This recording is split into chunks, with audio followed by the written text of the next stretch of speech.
Hi everyone, my name is Kaylin Kasevich. I am the peer mentor and health educator at Native American Community Services. On behalf of our peer educators, I will be presenting today public service announcements, community topics from our peer educators. I work for the Stages of Life Empowerment Program. We're a teen pregnancy prevention program founded upon the Stages of Life concept. We provide free health and wellness workshops for youth and adults. We also provide free transportation to health clinic tours. So you might be asking, what is the Stages of Life concept? Well, it's a concept that's found in many Native American cultures. It's based on the medicine wheel. So you can see that right in the right-hand corner. It represents harmony and connectedness and is considered a major symbol of peaceful interactions between all living beings on Earth. It also shows that life consists of different stages, 4 to be exact, and each stage presents us with different tasks.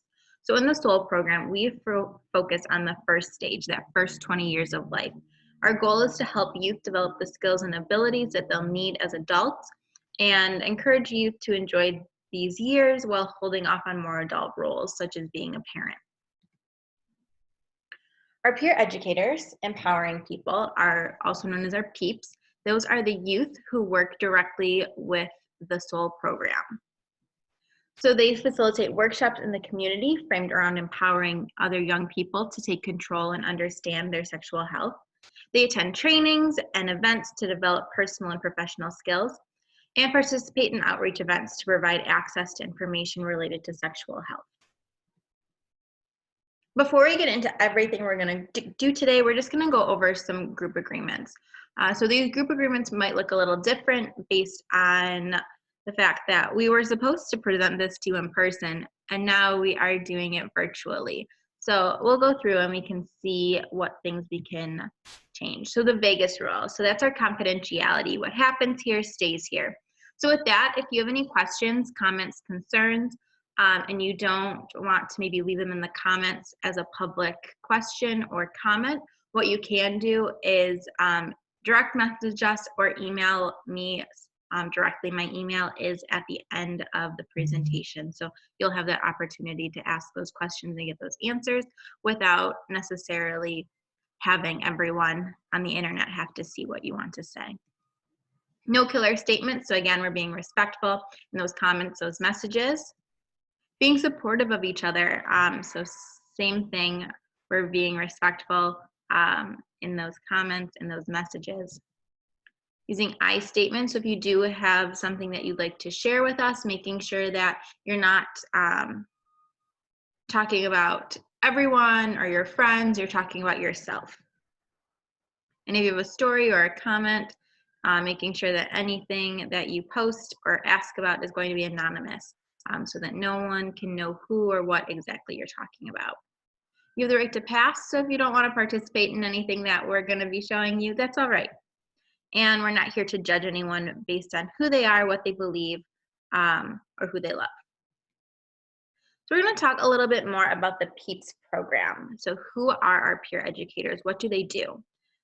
And I'm going to let them explain to you in this nice video.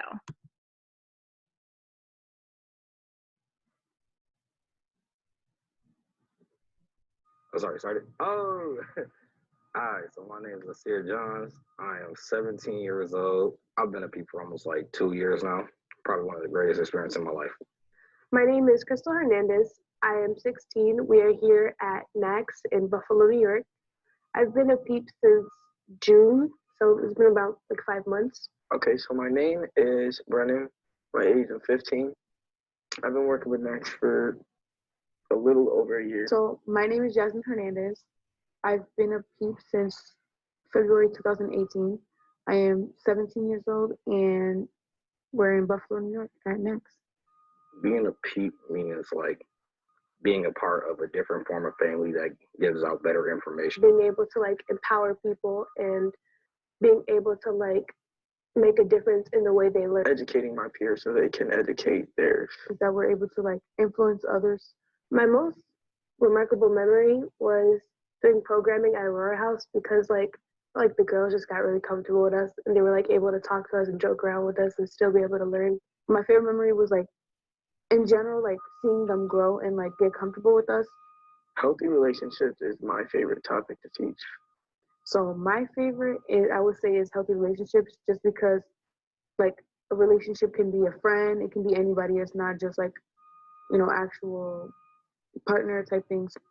I like the beginning talking about adolescent development, because it's like the students get to learn about like their body and the reproductive health care and services. When I first started as a PEEP, it was hard to like word certain things, just because I had first started and I wasn't sure what to like say or like what to expect, to be honest. Honestly, no. Like when I first started, it was all nice and easy for me. It felt real nice having to be able to talk about it, just because there's not a lot of places you get to talk about that sort of thing with, just because a lot of people aren't really knowledgeable of it. I felt uncomfortable for like most of the topics actually, and it's sort of intimidating. I think just going over the content and just actually practicing it in front of other people raises your confidence level, because it just makes you more, it's more of a realistic situation when you're teaching. As a PEEP, I think that like I would just make it easier for people to be comfortable to talk about topics that they wouldn't be able to talk about with an adult, you know? So PSAs are videos, it's called public service announcements. So I think that they're important because like I said before, it's on topics that we feel need to be discussed in our community. So it helps start a conversation and it helps like bring awareness to certain things. What makes Mocha unique is that we are able to find a place where people could feel happy and normal about who they are and what they are, or what they choose to be, or who they want to be. It's important for peer educators to be involved in ending the epidemic, because I think they learn a lot better and feel a lot comfortable with their peers. And that's good, because if they're not comfortable, then they won't be able to actually learn though, like effectively. And if they're comfortable, they can learn, and that'll help educate them, and they could educate their friends and family in the community.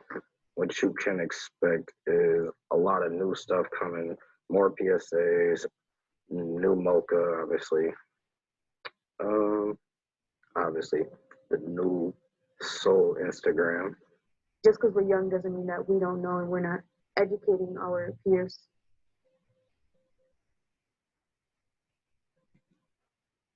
All right, so you got to see a little bit more about what the PEEPS do and who they are, since they unfortunately can't be with you today. But at least we got to see them and hear from them and better understand the work that they do and why they think it's so important.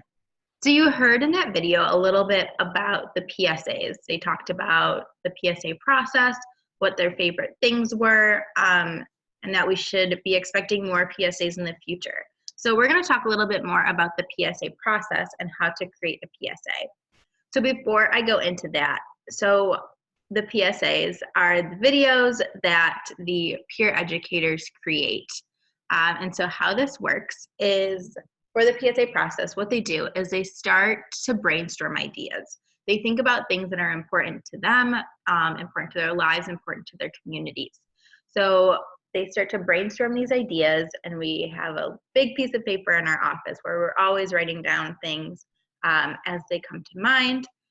And so eventually we go through this list and we narrow it down to our top 4. So every peer educator votes on their top 4 choices, and the ones that the 4 that have the most votes become the foundation for our PSAs. The next step is that they create storyboards. So they work together and think about what they want each PSA to look like, who is going to be involved, what the scene's going to look like, a little bit of how they want the story to flow. We present the storyboards to our organization, they get approved, and then we begin to write the scripts. So they go through and they write the dialogue, including where they're taking pauses, what's happening in the background, what they want to be doing with their body. So all of the things that go into writing a script go into those scripts. So after they've written those scripts for each PSA, they submit them. They get approved by our organization, and then it's time for them to rehearse. So this process takes a little while. It's probably one of the longer processes, and probably puts the most pressure on the PEEPS because they really have to start to get into their roles and memorize those lines. So what we do is we read through the scripts, and we do this a couple times every day, and then eventually we go off book. So what they'll do is they'll flip their scripts over, and they have to begin to read and recite their lines from memory.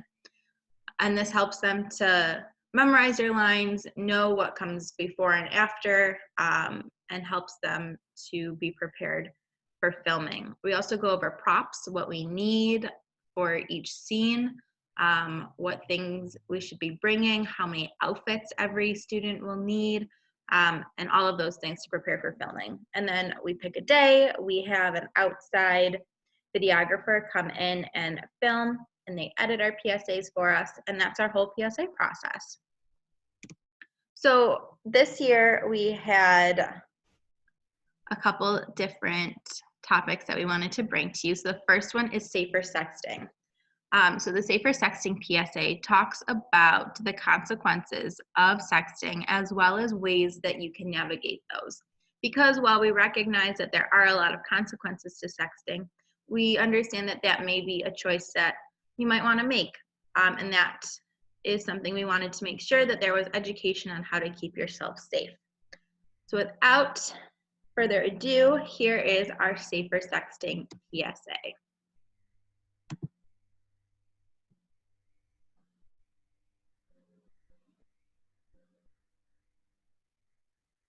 Wow, I feel like I haven't seen you forever. How has everything been? I know, right? It's been a while since we hung out like this. I've been pretty good.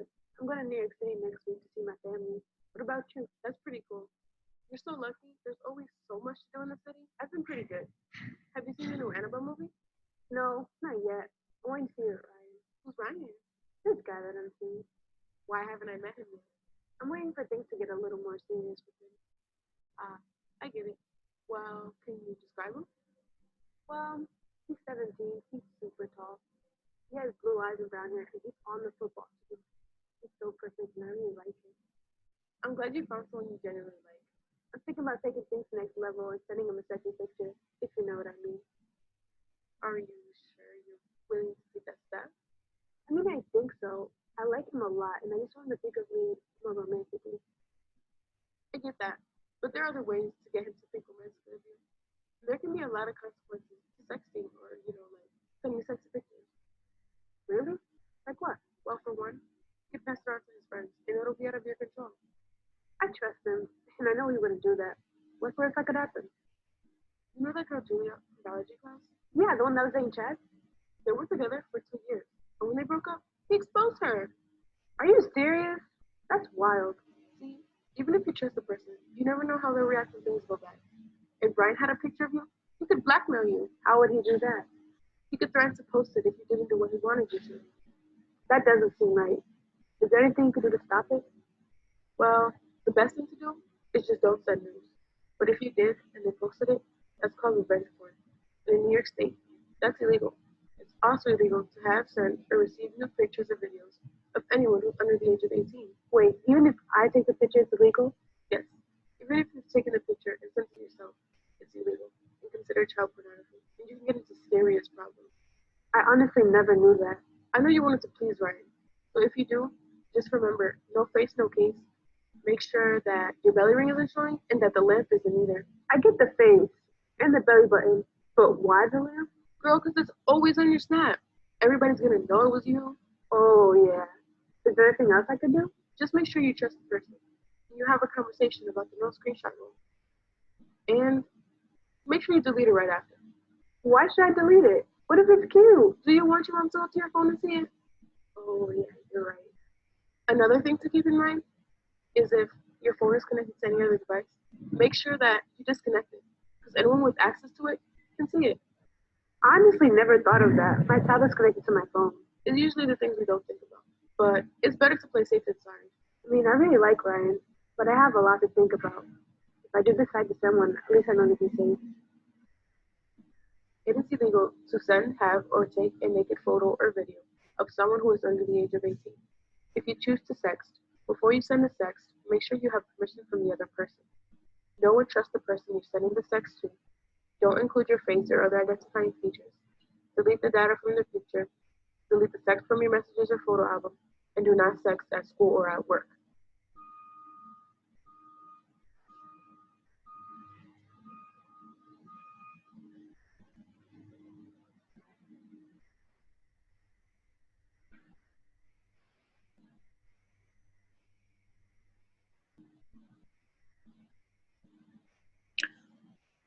So we've gone over safer sexting. And the PEEPS, when they're making the PSAs, they also think about discussion questions. So they think about what they want whoever's watching this PSA to take away from that and some things they want them to think about. So we're going to go over some of those discussion questions. So the first one, why didn't Vanessa think Emily should sext? So thinking about some of those reasons that Emily said, things about blackmail and about it being illegal, and about you have to know and trust the person you're sending the sext to. So all of those things can play into why Vanessa didn't think Emily should send this sext. And then we talked about some of those consequences of sexting. So what were some of those consequences? What were some of the things that could happen if you did send a sext? So again, it being illegal if you're under the age of 18. That blackmail, having the image or video or message be out of your control once you've sent that text. And what are some ways that you could choose to safely sext? So they talked about that at the end of the video. What are some things you can do to reduce some of that risk, to make it a little bit safer for you if you do choose to send that sext? So not sexting at school or work, making sure that your face isn't in the photo, not showing any tattoos or piercings or birthmarks, or even things in the background that may be in some of your other public selfies. So for example, Emily has that lamp that she's always taking pictures of on Snapchat. And so Vanessa didn't think that Emily should have that in that photo, because if somebody did see it, they would know that it was her. So those are some of those things that we want you to think about, and we want you to take away from this. We're going to move on to our next PSA, healthy relationships. So this one was really important to the PEEPS because we have a workshop for healthy relationships. And these are some of the scenarios that actually play out. These are some of the ones that we have a lot of questions on that students might not understand right away. And so we wanted to make it more visual. And so this one was a really great addition to that workshop and an awesome opportunity for the PEEPS to showcase what unhealthy and healthy relationships look like.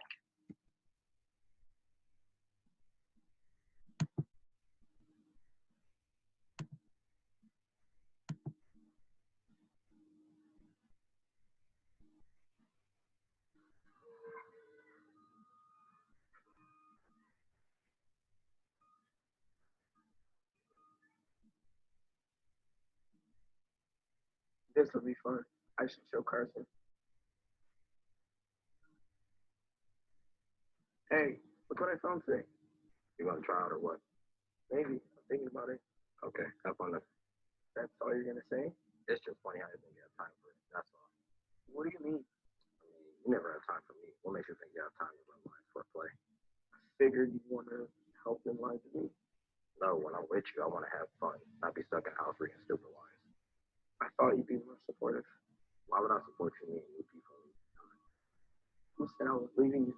I know you will. Once you get the part, you won't even have time for me. I don't think you should do it, but whatever. Do what you want.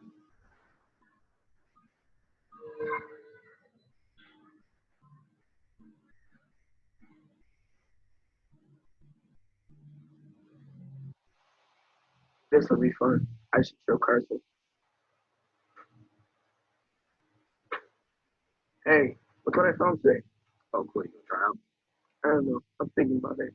I think you should. It'll be great. lot of time practice. I know. I've never auditioned for an acting show before. What do you think I need help with? I'll need help with all the lines and all the dance moves. Want help in lines? Sure, love to. We can start practicing. Let's go.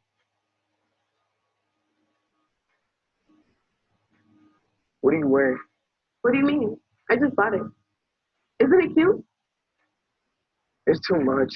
We're going to a party, not a fashion show. I think you should change. No, we're gonna be late, and it's cute. At least put a jacket on. No, it's gonna be too hot. I want to dance. Excuse me, what are you going to be dancing with? You, hello. No, I want you sitting down and I don't want anyone looking at you. What's gotten into you? You know I'm yours. Why are you acting like this? Acting like one. You're trying to tell me what to do and what to wear? What are you going to do about it? Nothing. Change or you're not going. Well, I'm not changing, and we're going. So let's go. Let me go. What is wrong with you? You're going to cheat on me. Just because I dress you in a certain way doesn't mean I'm going to cheat on you.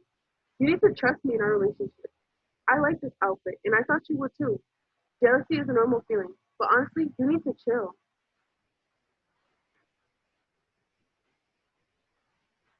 You look so beautiful. I love the outfit. Thank you. I just bought it. Who are you trying to impress though? It better not be the mother guy. I'm not. Only for you. I know though. I'm just kidding. It's okay to get a little jealous. I'm just glad you aren't one of those guys. And you know your boundaries. I trust you. And I just want our relationship to continue, girl. That's what I love about you. Are you ready to go? Yes, let's go dance.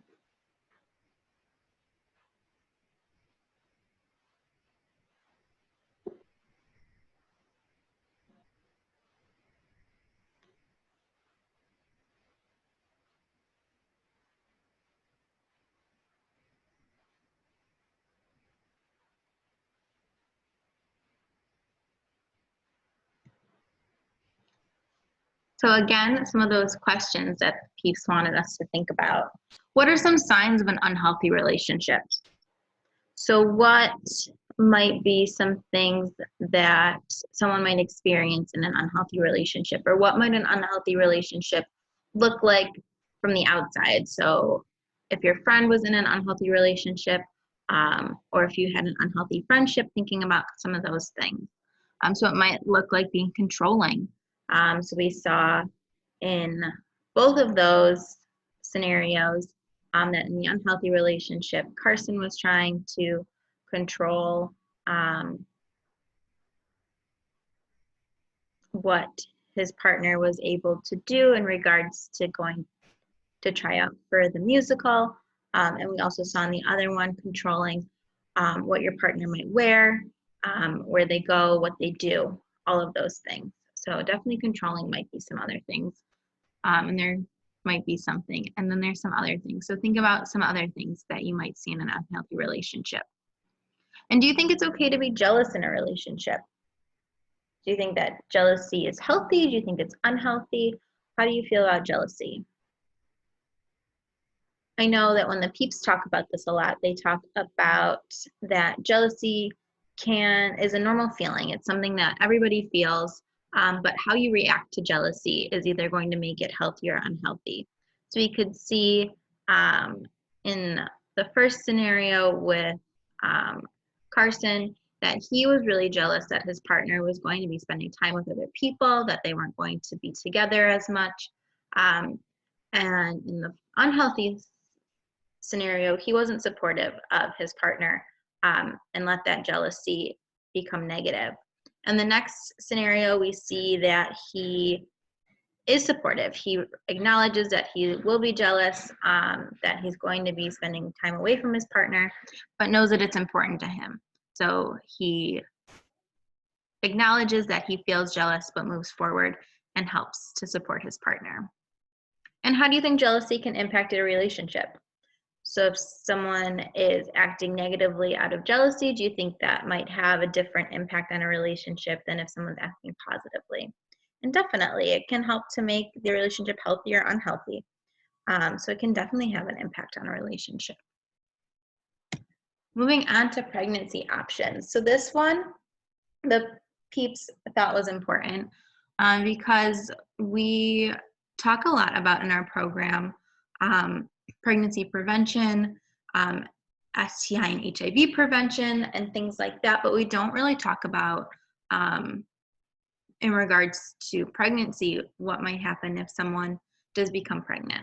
So we wanted to showcase what it would be like to go to the clinic, to get tested, what that conversation would look like, and what their options are.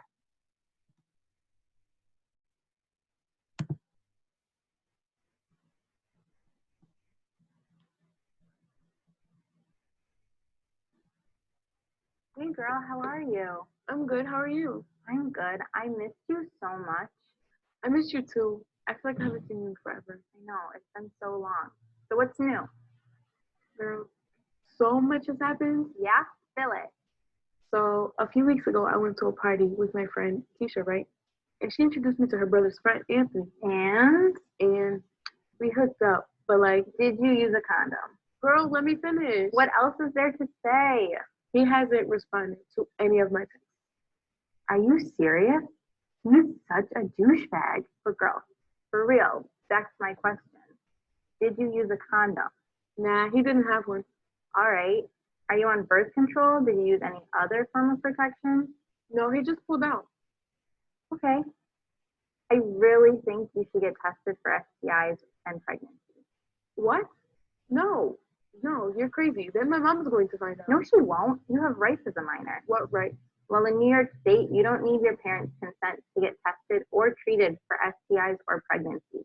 You have control over your reproductive health care and can make decisions about your own body. And no one ever has to know because of doctor-patient confidentiality. So where would you recommend going? Planned Parenthood, you can even make appointments online. I'll pull it up on my phone right now.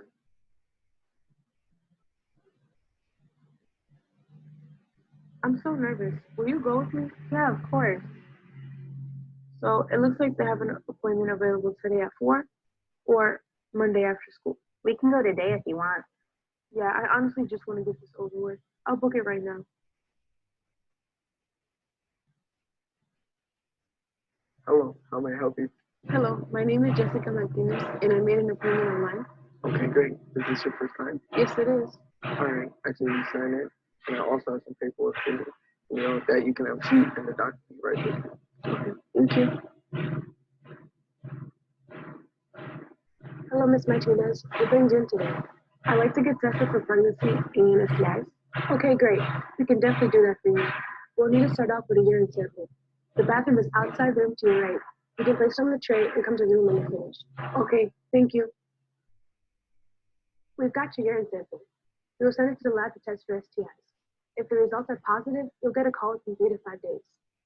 Just so you know, the urine test is limited to testing for only certain STIs. Would you like to do a full screening, which includes blood work and a cervical swab? Not at this time. Thank you, though. We also used the urine sample to run a pregnancy test, and the results came in as positive. What? No. What do you mean?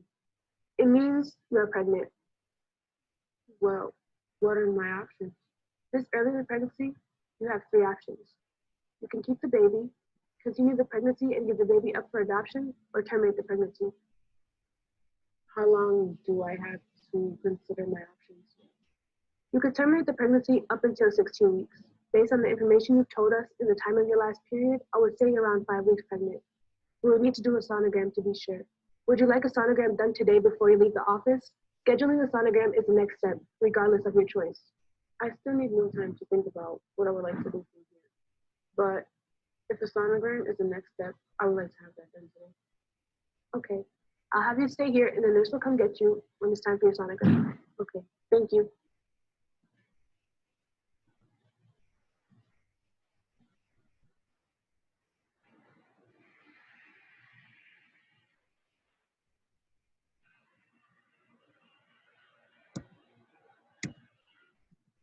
So if you were Jessica, how would you feel in this situation? So think about how you might feel. And think about what are some of the things that might make you feel that way. There's no right way to feel in this situation. It can really depend on who you are, what your goals and what you want are, and what kind of support you have around you. And all of those things can play into that. And that can also affect the next question. What do you think Jessica should do? And again, there's no right or wrong question to answer to that question. It's all about what you think, how you feel, and maybe think about some of those factors that might play into that decision. So what are some things that might affect the way Jessica makes that decision? And then our final PSA is mental health. So this one is really important to the PEEPS.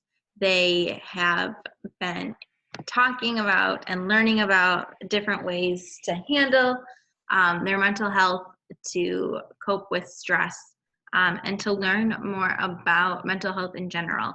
So this PSA was really important for them.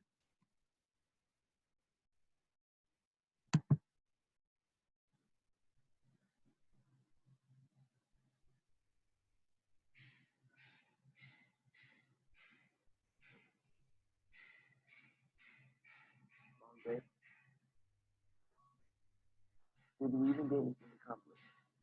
Wonder if it was worth it. Mom's going to be mad. Are you friends with your friends? They don't invite you places. They don't want you around.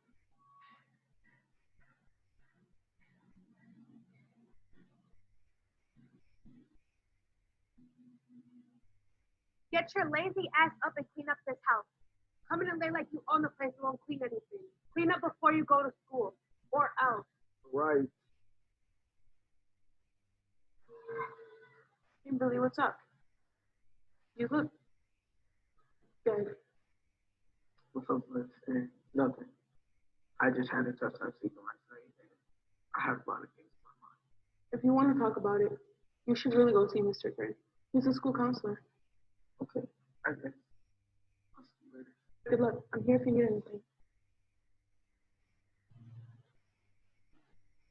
He doesn't want to see your ugly face. If you go in there, he's going to tell everyone. He doesn't care about you. Come on in.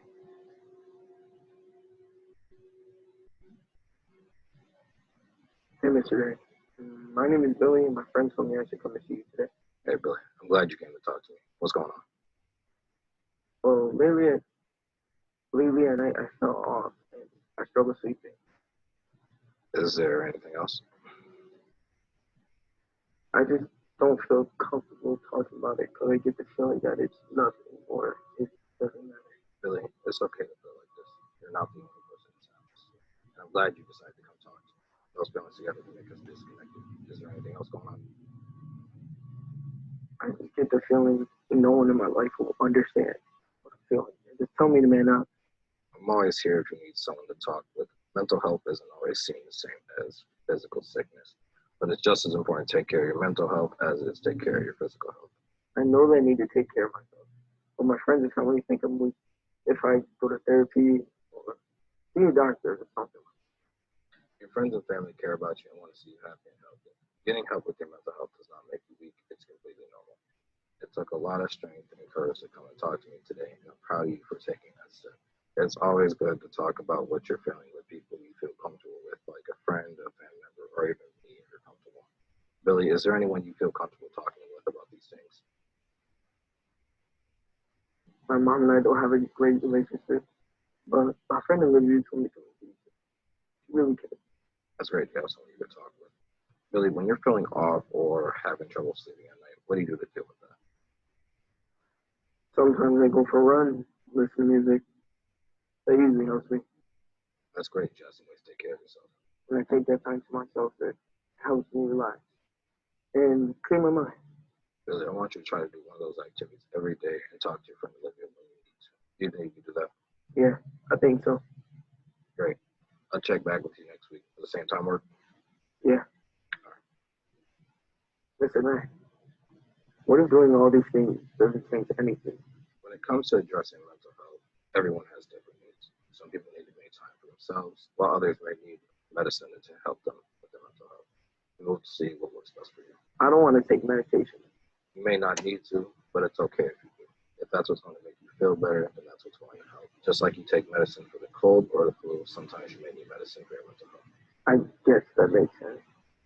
Just keep doing your self-care and meet with me, and we will see if that helps. And if it doesn't, we can revisit options in a few weeks. How does that sound?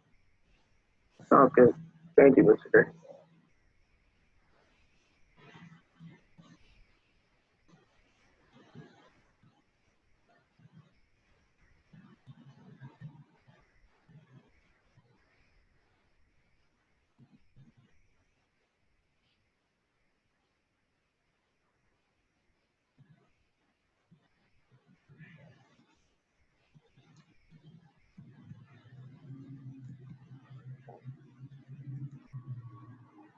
So I want you to think about, do you have someone you can talk to about mental health? Do you have a parent or a teacher or a friend who would be there if you needed someone to talk to? How do you think Billy felt throughout the situation? What do you think he was feeling? And how do you think that it might have changed throughout the situation from when he was talking to Olivia to when he was talking to Dr. Gray? And if you were Olivia, how would you help Billy? What are some things that you could do as a friend to help someone who's struggling with mental health? And why do you think people don't get help for their mental health? So what do you think might stop someone from seeking help or talking to a friend or going to a counselor? What are some of those factors that might play into that? Do you think that there's a way that we can make a change around mental health?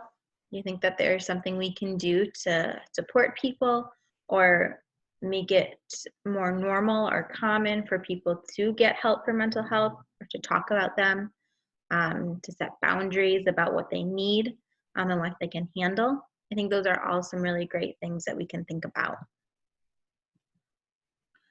So that's what we have today for our PSAs. If you have any questions, comments, concerns, you can either leave them in a comment on this video or you can email me directly at kkasevich@naxwny.org. Thank you so much for participating today. We do have a couple of things right after this that we'd like to show you. So the first one is we do have a survey that we'd love for you to participate in. It's going to help us to make better workshops in the future and make better PSAs. So we'd really appreciate it if you scan that code and took the quick survey. It is anonymous. You do have the option to fill out your email, your name, if you'd like to, but you don't have to. None of the questions are required. And then lastly, we are hiring for peer educators. So if you are interested in becoming a peer educator with NACS, we'd love to have you apply. The application is online.